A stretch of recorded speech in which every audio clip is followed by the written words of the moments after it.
प्रेम श्री वृंदावन बिहारी लाल की। श्री भगवान उवाच आहारस्त्वपि सर्वस्य त्रिविधो भवति प्रियः यज्ञः तपः तथा दानं तेषां भेदमिमं शृणु। भगवत गीता जी 17वां अध्याय का 7वां श्लोक। भगवान अर्जुन को बता रहे हैं कि आहार, यज्ञ, तप, दान ये सभी तीन प्रकार के होते हैं। चूँकि इस अध्याय के प्रथम श्लोक में अर्जुन जी का प्रश्न था कि कोई बिना जाने समझे, बिना नियम के केवल श्रद्धा से पूजा पाठ, जप तप आदि सत्कर्म कर रहा है तो उसका क्या फल होगा, उसकी क्या स्थिति होगी। तो भगवान ने कहा वो व्यक्ति की जैसी श्रद्धा होता है वैसा पूजा पाठ इष्ट का चयन करता है, तो वो 3 प्रकार का होता है। ये प्रश्न अर्जुन के मन में कहाँ से आया था? 16वां अध्याय के लास्ट में भगवान ने कहा था कि कोई भी यज्ञ जब तब सत्कर्म करते हो ना तो नियमानुसार करो, शास्त्रानुसार करो, किसी जानकार के डायरेक्शन में करो तो सही फल मिलेगा, और मनमाना करोगे तो फल भी नहीं मिलेगा और परेशानी होगी, स्वलभ होगा। तो अर्जुन के मन में लगा कि भाई ज़्यादातर लोग तो बिना जाने समझे करते रहता है, तो इसलिए वो हम लोग के बदले में प्रश्न किए। अब भगवान ने बताया कि नहीं जानने के वजह से आदमी बहुत हार्ड पूजा पाठ करता है। इसके ठीक पहले के 2 श्लोक में भगवान ने कहा कि ऐसा यज्ञ, तप, उपवास जो बिना जाने फल की इच्छा से और खूब हठपूर्वक किया जाए वो मुझे पसंद नहीं है। उपवास के नाम पर अपने शरीर को भी कष्ट करना, अपने को भी परेशानी में डालना, यह भी मुझे पसंद नहीं। तो इसलिए सहज पूजा पे भगवान ध्यान दिए।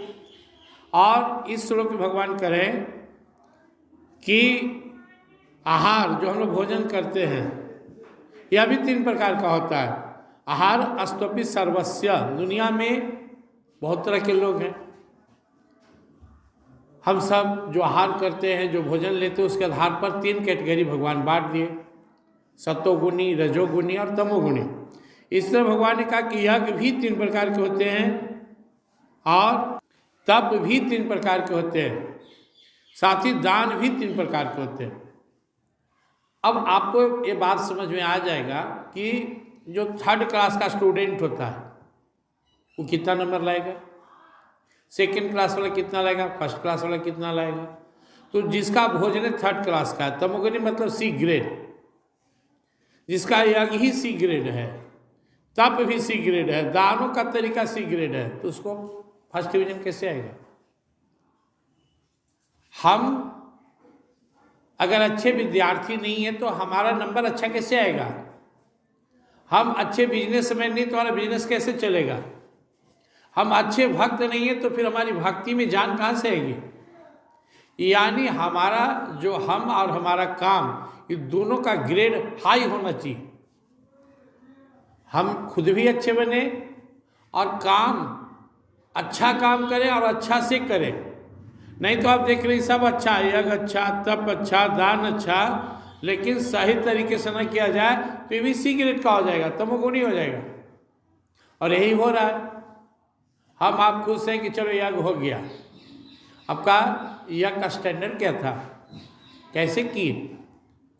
तप का स्टैंडर्ड क्या है? तब तो रावण भी कर रहा है, कुंभकर्ण भी कर रहा है, विभीषण भी कर रहा है, और तीनों को फल देने भी भगवान ब्रह्मा एक साथ है, एक ही बार है तीनों के पास, फल मांगो। और कहा जाता है कि तीनों ने फल भी एक ही मांगा, सोना। यानी रावण का सोना की पूरा दुनिया के धन का, दौलत का हम मालिक बने। और कुंभकर्ण का था सोना, 6 महीना सोए, फिर एक दिन जागे, फिर 6 महीना सोए। और विभीषण का जो सोना है वो है प्रभु चरणों में सोना, प्रभु के चरणों में विश्राम, भक्ति। फल मिला। कर्म छोटा बड़ा नहीं होता है। अब कोई आरती गा रहा है, वही व्यक्ति अगर प्रेम में गा रहा है, कोई प्रेम में गा रहा है तो वो आरती सत्वगुणी हो जाएगा। कोई व्यक्ति ऐसे ही गा रहा है बिना भाव के, रजोगुणी। और कोई झगड़ा करते हुए गा रहा है, झूठे मुंह गा रहा है, अशुद्ध गा रहा है तो तमोगुणी। हनुमान चालीसा का पाठ कर रहे हैं, अब आपके भाव के अनुसार वो सत्वगुणी हो सकता है, रजोगुणी, तमोगुणी। भोजन तो आप बड़ी जल्दी आसानी से समझ जाएंगे। एक आदमी भगवान को समर्पित करके फल फूल खीर मेवा मिष्ठान खा रहा है, सात्विक भोजन, तो सत्वगुणी हो गया। एक आदमी खूब तीता खट्टा खूब गर्म खा रहा है, कैसा फल होगा आगे सुनेंगे आप। और एक टांग चबा रहा है तो कैसा आहार होगा वो। इस तरह यज्ञ भी एक मिलजुल के प्रेम से किया, नियम से किया, एक दिखावा के लिए किया और एक में झगड़ा झंझट हो रहा है। ऐसे ही तप, ऐसे ही दान। तो हम भगवान के इस वाणी का अर्थ क्या लगाए हम लोग कि हम जो भी कर्म करें पूरी निष्ठा से, पूरी सात्विकता से, पूरा नेम से, पूरा प्रेम से, तभी उसका स्तर हाई होगा। नहीं तो चाकू लेकर एक पेट फाड़ रहा है और बदले में पैसा ले रहा है क्योंकि वो डॉक्टर है, और एक चाकू भोग के जेल में चला गया।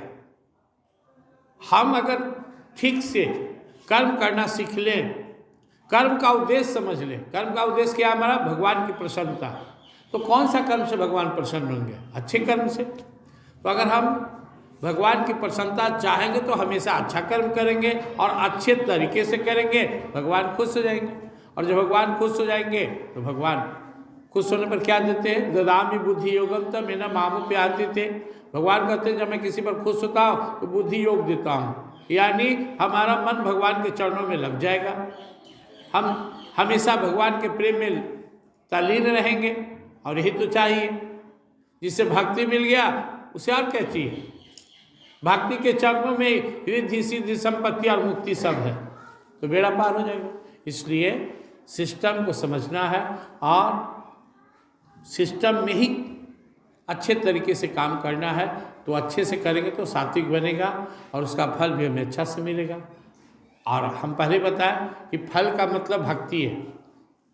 हम लोग गीता में फल की इच्छा रख, भक्त हमेशा भक्ति चाहता है, तो इसे आप कामना नहीं कर सकते। भगवान की भक्ति की चाहत कामना नहीं बल्कि उद्देश्य है, यही जीवन का उद्देश्य है। अगर आप भगवान की भक्ति चाहते हैं तो ये कामना नहीं है, क्योंकि इसी के लिए मानव तन मिला है। लेकिन भगवान की भक्ति के अलावा कुछ चाहते हैं तो कामना है। तो हमें जो मिलने वाला है सत्संग के परिणाम स्वरूप या तब कुछ भी, वो क्या होगा, वो भगवान की भक्ति होगी। और भक्ति मिला तो बेड़ा पार है। इसलिए हर काम भगवान की प्रसन्नता के लिए कीजिए और भगवान से हमेशा भक्ति की याचना करते रहिए। प्रेम से वृंदावन बिहारी।